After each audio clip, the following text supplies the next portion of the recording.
Good morning, everyone. I'm Kara Setzer. I'm Brian Allen. We are less now than a year away from one of South Dakota's biggest election years, and that means sponsors of potential ballot measures are right in the midst of collecting signatures. In our top story here at 6 o'clock, Grant Green has more on why the South Dakota Retailers Association is calling a potential ballot measure bad policy.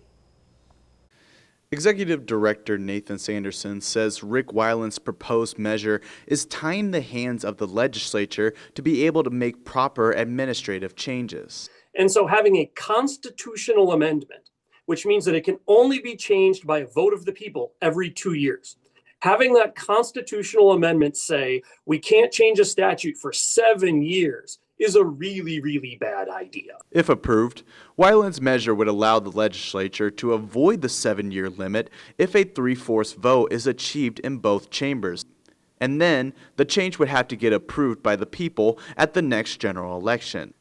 Rick Weiland, who is the sponsor of IM 28, admitted that legislative clarification would be needed. And now in the 2026 election, he's seeking to bring a constitutional amendment that would prevent that. That's just hypocritical.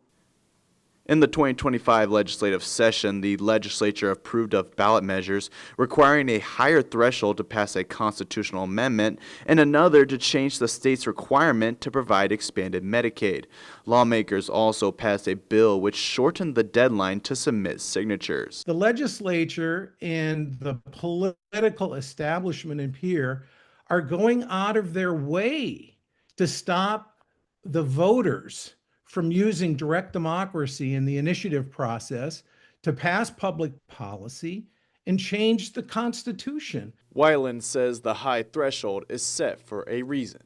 The problem shouldn't be that the legislature just simply doesn't approve of the measure, so they go searching for a problem.